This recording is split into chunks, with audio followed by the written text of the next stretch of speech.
кейбіреулер осы қазақтың дәстүрін дінге қайшы қойып жатады дедік қой.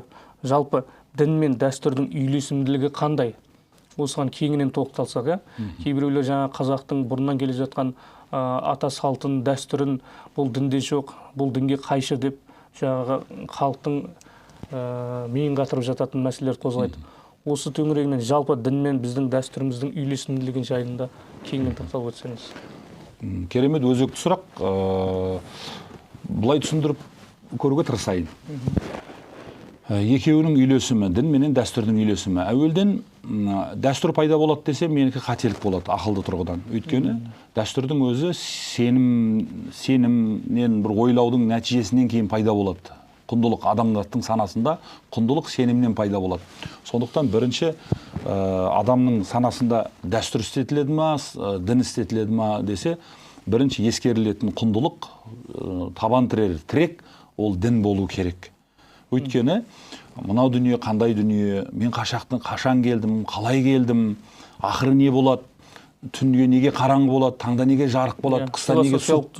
Философиялық сұрақтар туындайды дейсіз. Фәлсапалық, дүниетанымдық сұрақтар туып кетеді, көбейіп кетеді.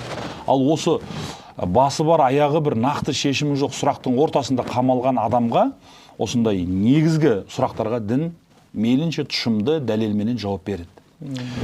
Сондықтан бұл діни құндылықтарға байланысты. Ал енді дәстүр деген нәрсе сол тұшынған дүниеден тапқан, сол сан сұрақтың ішінен тапқан жауабының өмірмен үйлесуі дәстүр мен салт десек болады. Яғни адамзат саналы түрде сол құндылықтардан өзіне бір таным алады, өзіне бір шешімге келеді, іштей бір шешімге келеді. Бұлай екен ғой, мынау дұрыс екен ғой деп, өзінің уақытында өмір сүріп тұрған, өзінің заманында, өзінің қоғамында адам бір шешімге келеді. Сол шешімге келу саналы түрде ғұрыптық оның шешімі, сол қоғамның. Екеуінің үйлесімі дегенді біз осы тұрғыдан қарауымыз керекпіз. Мәселен, 18 ғасырда немесе 17 ғасырдағы кейбір өмір сүру салттарды біздің қазіргі 21 ғасырдың мынау 25 жылдарына дұрыс келмейді. Кейбір дүниелер. Өйткені өмір сүру салтымыз, бағытымыз, баспанамыз, мініс көлігіміз, киер киіміміз, тіпті ас ауқатты ішу барысымыз да біздің басқаша қазір. Жалпы заман өзгерді. Заман өзгерді, құрал сайман өзгеріп жатыр, ғылым жаңарып жатыр деген секілді. Сондықтан мынау дін менен салт дәстүрдің үйлесімі деген нәрсе, бұл жаратушы иеден бізге қойылған парыздар бар, құндылықтар бар. Біздер бұлжытпай орындауға тиісті болған нәрселерді парыз дейміз. Ол иман. Әрбір ақылды адамға иман парыз, әрбір иманды адамға құлшылық парыз дейді ғой абай атамыз. Сол сияқты бізге біріншіден иманымыз парыз болады. Одан кейін сол ақылды адамға. Одан кейін иманымызды парыз етіп, оны түгендеп болғаннан кейін бізге ары қарай құлшылық парыз болады. Енді біз құлшылық деген не нәрсе дегенде тек тіке тұрып құлшылық ғибадаттарымызды жасауменен шектелмейді. Ол ішіп жем, көзқарас, адамдардың арасында қарым-қатынас, оның барлығының арасында арам мен адал бар. Өмір сүру салты деген солай. Мен кімге үйленем, кіммен құда болам, кімнің қызын алам деген секілді, кіммен туыс болам, немесе кімге алыс жақын болам, осының баршасын анықтап беретін әуелі Құранның құндылығы бар. Екінші өзіміздің дәстүрлі, мысалға жеті ата салты ережесі бар. Шежіренің өзіндік ережелері бар қазақ халқында мәселен. Осы құндылықтарды салыстыра келіп, біріне бірін қайшыластырмастан, ең бірінші құндылық сызат түсірмейтін, біз қиянат қылмайтын және Құдай алдында күнәлі болып қалмау керек құндылық, ол жаратушыға қарсы келмеу. Жаратушының заңы, ол жаңа айттық, дін дедік. Діннің бізге парыз болған дүниесіндегі жаратушыға, яғни жаратылысымызға, фитратымызға қарсы келмейтін шешім қабылдауымыз керекпіз біз. Қай ұлт болсақ та, қай қоғамда өмір сүрсек те. Дәстүрі мен ғұрыптық мәселелерді ескерген кезеңде біз осы мәселеге өте саналы және сауатты түрде қарауымыз керекпіз. Үйлесім дегеніміз осы. Ал енді 15 ғасырдағы өмір сүрген қазақтарменен сол кезеңдегі қабылданған шешімдер, сол кезеңдегі қаулы, көтерген бата, бір ұлы елдің ауымейін деп қабылдаған батасын бүгінде әкеп бір халықтан талап етсек, бұл сәл түсініксіз және анайы болып қалады. Сіз не айтып тұрсыз дейді. Көріп отырсыз ба? Яғни дәстүр мен ғұрып жаңарып отырады. Дін ол жаңармайды. Дін ол баяғыда қалай келді, Құран өзгермейді, пайғамбарымыздың сүннеті өзгермейді.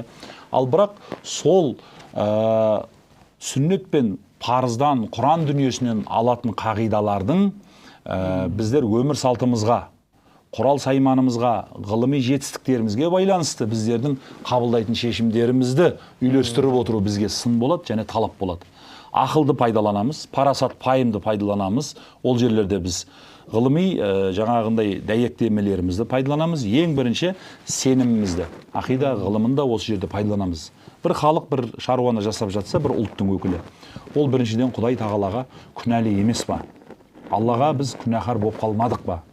Пайғамбар саллаллаху алейхи вассалам сүннетіне мүлдем тескері емес па? Деген мәселеге өте қасан қарайды дін деген нәрсе, нәзік дүние. Ал қалған, егер ол дінге теріс болмаса, сүннетке анай қайшылық тіке келмеген болса, оны біз ептестіріп, жонып, әрлеп, жұмырлап, барынша бояу дәмін бұзбастан сол халықтың оны салтына айналдырамыз.